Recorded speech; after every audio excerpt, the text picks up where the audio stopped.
O Evangelho segundo o Espiritismo, Introdução. 2. Autoridade da doutrina espírita. Controle universal do ensino dos espíritos. Se a doutrina espírita fosse de concepção puramente humana, não ofereceria por penhor senão as luzes daquele que a houvesse concebido. Ora, ninguém neste mundo poderia alimentar fundadamente a pretensão de possuir com exclusividade a verdade absoluta. Se os espíritos que a revelaram se houvessem manifestado a um só homem, nada lhe garantiria a origem, porquanto fora mister acreditar, sob palavra, naquele que dissesse ter recebido deles o ensino. Admitida de sua parte sinceridade perfeita, quando muito poderia ele convencer as pessoas de suas relações. Conseguiria sectários, mas nunca chegaria a congregar todo mundo.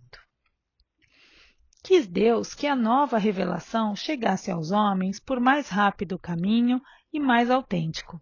Incumbiu, pois, os espíritos de levá-la de um polo a outro, manifestando-se por toda a parte, sem conferir a ninguém o privilégio de lhes ouvir a palavra. Um homem pode ser ludibriado, pode enganar-se a si mesmo. Já não será assim quando milhões de criaturas veem e ouvem a mesma coisa. Constitui isso uma garantia para cada um e para todos. Ao demais, pode fazer-se que desapareça um homem, mas não se pode fazer que desapareçam as coletividades. Podem queimar-se os livros, mas não se podem queimar os espíritos. Ora, queimassem-se todos os livros e a fonte da doutrina não deixaria de conservar-se inexaurível, pela razão mesma de não estar na terra, de surgir em todos os lugares e de poderem todos descedentar-se nela. Faltem os homens para difundi-la. Haverá sempre os espíritos, cuja atuação a todos atinge e aos quais ninguém pode atingir. São, pois, os próprios espíritos que fazem a propagação, com o auxílio dos inúmeros médiuns, que também eles, os espíritos, vão suscitando de todos os lados. Se tivesse havido unicamente um intérprete, por mais favorecido que fosse, o espiritismo mal seria conhecido.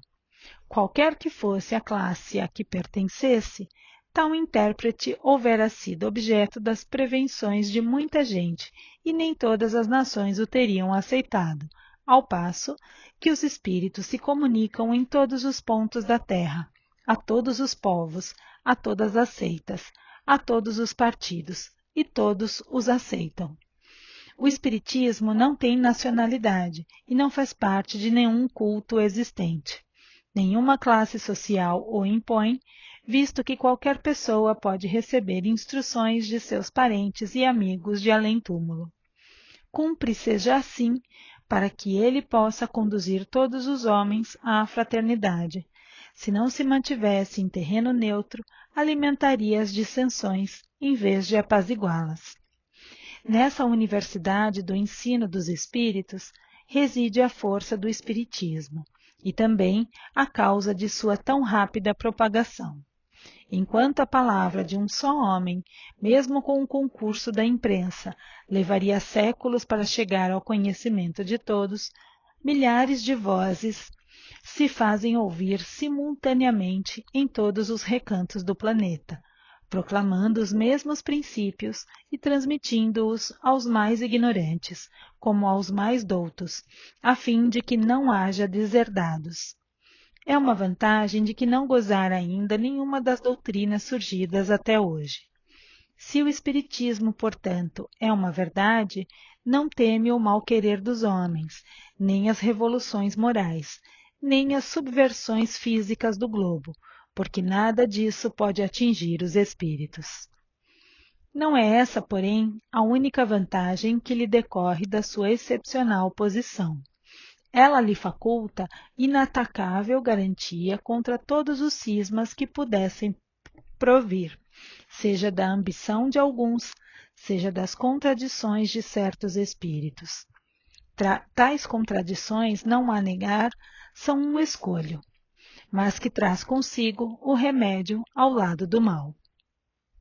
Sabe-se que os espíritos, em virtude da diferença entre as suas capacidades, longe se acham de estar individualmente considerados na posse de toda a verdade, que nem a todos é dado penetrar certos mistérios, que o saber de cada um deles é proporcional à sua depuração, que os espíritos vulgares mais não sabem do que muitos homens, que entre eles, como entre estes, há presunçosos e sofômanos, que julgam saber o que ignoram, sistemáticos, que tomam por verdades as suas ideias, enfim, que só os espíritos da categoria mais elevada, os que já estão completamente desmaterializados, se encontram despidos das ideias e preconceitos terrenos.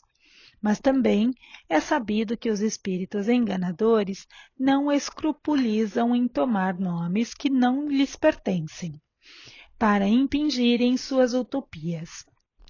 Daí resulta que, com relação a tudo o que seja fora do âmbito do ensino exclusivamente moral, as revelações que cada um possa receber terão caráter individual, sem cunho de autenticidade, que devem ser consideradas opiniões pessoais de tal ou qual espírito e que imprudente fora aceitá-las e propagá-las levianamente como verdades absolutas. O primeiro exame comprobativo é, pois, sem contradita, o da razão, ao qual cumpre se submeta, sem exceção, tudo o que venha dos espíritos.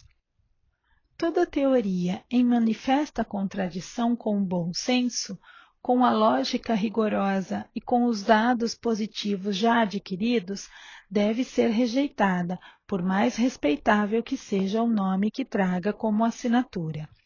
Incompleto, porém, ficará esse exame em muitos casos, por efeito da falta de luzes de certas pessoas e das tendências de não poucas a tomar as próprias opiniões como juízes únicos da verdade. Assim sendo, que hão de fazer aqueles que não depositam confiança absoluta em si mesmos?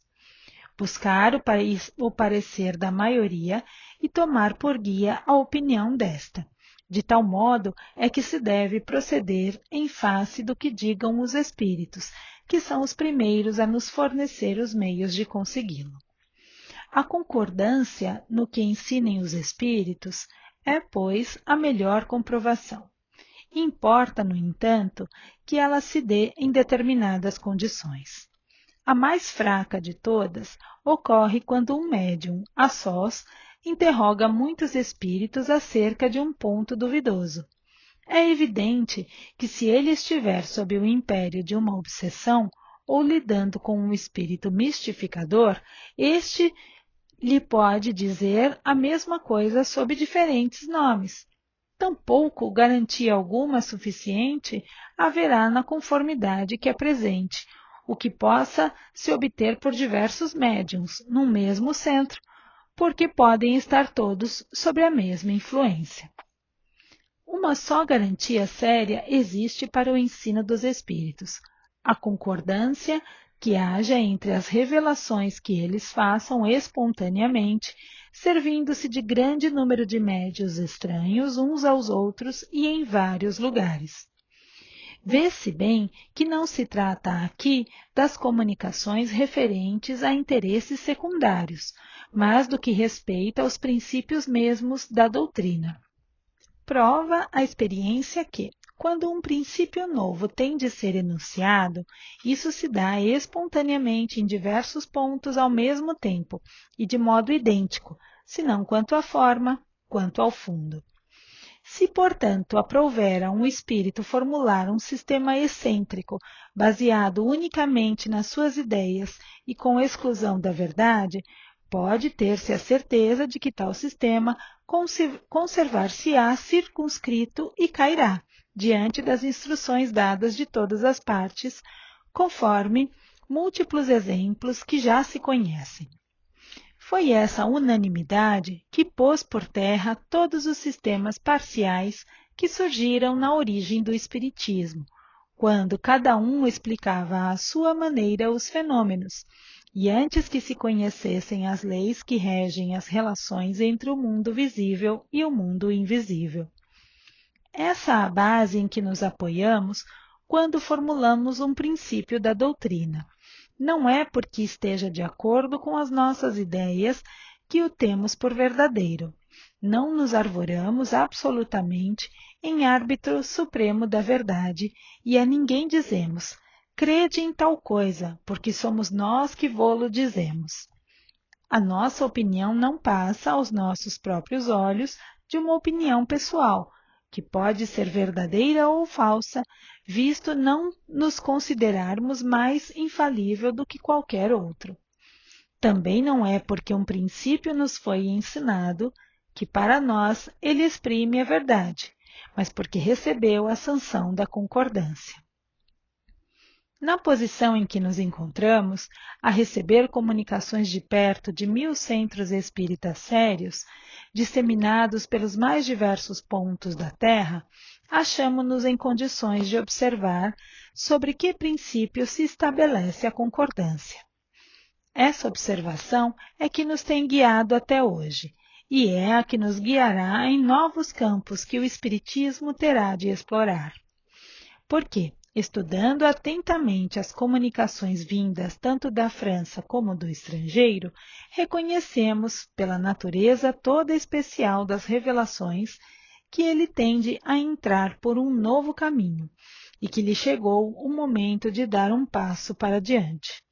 Essas revelações, feitas muitas vezes com palavras veladas, hão frequentemente passado despercebidas a muitos dos que as obtiveram.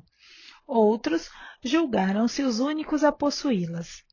Tomadas insuladamente, elas para nós nenhum valor teriam.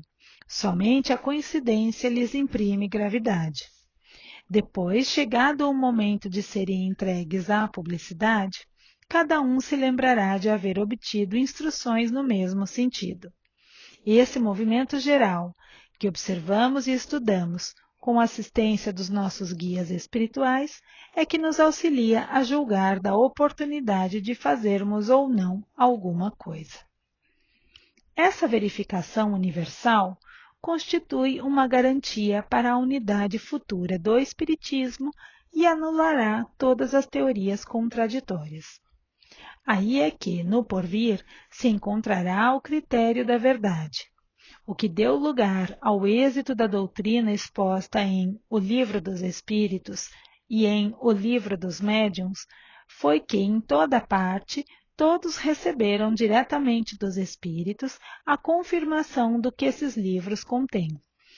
Se de todos os lados tivessem vindo os Espíritos contradizê-la, já de há muito haveriam aquelas obras experimentado a sorte de todas as concepções fantásticas. Nem mesmo o apoio da imprensa a salvaria do naufrágio, ao passo que, privadas como se viram desse apoio, não deixaram elas de abrir caminho e de avançar celeremente. E que tiveram o dos espíritos cuja boa vontade não só compensou, como também sobrepujou o mal-querer dos homens. Assim, sucederá a todas as ideias, que, emanando quer dos espíritos, quer dos homens, não possam suportar a prova deste confronto, cuja força a ninguém é lícito contestar. Suponhamos praza a alguns espíritos ditar, sob qualquer título, um livro em sentido contrário, suponhamos mesmo que, com intenção hostil, objetivando desacreditar a doutrina, a malevolência suscitasse comunicações apócrifas. Que influência poderiam exercer tais escritos, desde que todos os lados os desmentissem os espíritos? É com a adesão destes que se deve garantir aquele que queira lançar em seu nome um sistema qualquer. Do sistema de um só ao de todos, medeia a distância que vai da unidade ao infinito. Que poderão conseguir os argumentos dos detratores sob a opinião das massas, quando milhões de vozes amigas provindas do espaço se façam ouvir em todos os recantos do universo e no seio das famílias a infirmá-los? a esse respeito, já não foi a teoria confirmada pela experiência? Que é feito das inúmeras publicações que traziam a pretensão de arrasar o espiritismo? Qual a que sequer lhe retardou a marcha? Até agora, não se considera a questão desse ponto de vista, sem contestação, um dos mais graves. Cada um contou consigo, sem contar com os espíritos. O princípio da concordância é também uma garantia contra as alterações que poderiam sujeitar o espiritismo a seitas que se propusessem apoderar-se dele em proveito próprio e acomodá-lo à vontade. Quem quer que tentasse desviá-lo do seu providencial objetivo, mal sucedido se veria, pela razão muito simples de que os espíritos, em virtude da universalidade de seus ensinos, farão cair por terra qualquer modificação que se divorcie da verdade.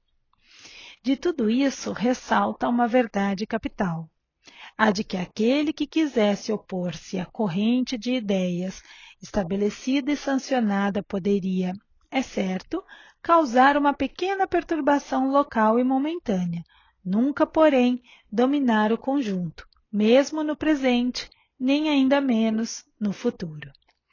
Também ressalta que as instruções dadas pelos espíritos sobre os pontos ainda não elucidados da doutrina não constituirão lei, enquanto essas instruções permanecerem insuladas, que elas não devem ser, por conseguinte, ser aceitas senão sob todas as reservas e a título de esclarecimento.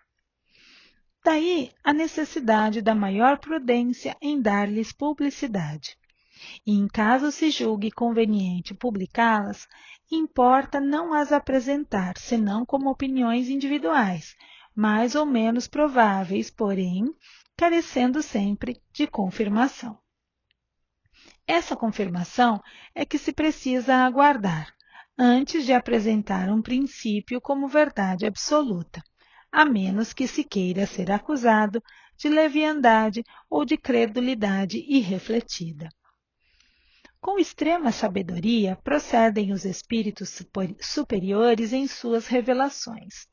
Não atacam as grandes questões da doutrina, senão gradualmente, à medida que a inteligência se mostra apta a compreender verdade de ordem mais elevada e quando as circunstâncias se revelam propícias à emissão de uma ideia nova. Por isso é que logo de princípio não disseram tudo, e tudo ainda hoje não disseram, jamais cedendo à impaciência dos muito afoitos, que querem os frutos antes de estarem maduros. Fora, pois, supérfluo pretender adiantar-se ao tempo que a providência assinou para cada coisa. Porque então os espíritos verdadeiramente sérios negariam o seu concurso.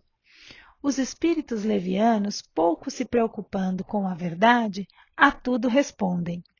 Daí vem que, sobre todas as questões prematuras, há sempre respostas contraditórias. Os princípios acima não resultam de uma teoria pessoal, são consequência forçada das condições em que os espíritos se manifestam. É evidente que, se um espírito diz uma coisa de um lado, enquanto milhões de outros dizem o contrário algures, a presunção de verdade não pode estar com aquele que é o único ou quase único de tal parecer. Ora, pretender alguém ter razão contra todos seria tão ilógico da parte dos espíritos quanto da parte dos homens. Os espíritos verdadeiramente ponderados, se não se sentem suficientemente esclarecidos sobre uma questão, nunca a resolvem de modo absoluto. Declaram que apenas a tratam do seu ponto de vista e aconselham que se aguarde a confirmação. Por grande, bela e justa que seja uma ideia, impossível é que desde o primeiro momento congregue todas as opiniões. Os conflitos que daí decorrem são consequência inevitável do movimento que se opera. Eles são mesmo necessários para maior realce da verdade e convém se produzam desde logo, para que as ideias falsas prontamente sejam postas de lado. Os espíritas que a esse respeito alimentassem qualquer temor podem ficar perfeitamente tranquilos. Todas as pretensões insuladas cairão, pela força mesma das coisas, diante do enorme e poderoso critério da concordância universal. Não será à opinião de um homem que se aliarão os outros, mas à voz unânime dos espíritos. Não será um homem, nem nós, nem qualquer outro, que fundará a ortodoxia espírita. Tampouco será um espírito que se venha impor a quem quer que seja. Será a universalidade dos espíritos que se comunicam em toda a terra, por ordem e eus. Esse é o caráter essencial da doutrina espírita, essa sua força, a sua autoridade. Quis Deus que a sua lei assentasse em base inamovível, e por isso não lhe deu por fundamento a cabeça frágil de um só. Diante de tão poderoso aerópago, onde não se conhecem corrilhos, nem rivalidades ciosas, nem seitas, nem nações, é que virão quebrar-se todas as oposições, todas as ambições, todas as pretensões à supremacia individual. É que nós quebraríamos nós mesmos, se quiséssemos substituir os seus decretos soberanos pelas nossas próprias ideias. Só ele decidirá todas as questões litigiosas, imporá silêncio às dissidências e dará razão a quem a tenha. Diante desse imponente acordo de todas as vozes do céu, que pode a opinião de um homem ou de um espírito? Menos do que a gota d'água que se perde no oceano, menos do que a voz da criança que a tempestade abafa. A opinião universal, eis o juiz supremo, o que se pronuncia em última instância. Formam-na todas as opiniões individuais. Se uma destas é verdadeira, apenas tem na balança o seu peso relativo. Se é falsa, não pode prevalecer sobre todas as demais. Nesse imenso concurso, as individualidades se apagam, o que constitui novo insucesso para o orgulho humano. Já se desenha o harmonioso conjunto. Este século não passará sem que ele resplandeça em todo o seu brilho, de modo a dissipar todas as incertezas, porquanto daqui até lá potentes vozes terão recebido a missão de se fazerem ouvir, para congregar os homens sob a mesma bandeira, uma vez que o campo se ache suficientemente lavrado. Enquanto isso não se dá, aquele que flutue entre dois sistemas opostos pode observar em que sentido se forma a opinião geral. Essa será a indicação certa do sentido em que se pronuncia a maioria dos espíritos, nos diversos pontos em que se comunicam, e um sinal não menos certo de qual dos dois sistemas prevalecerá.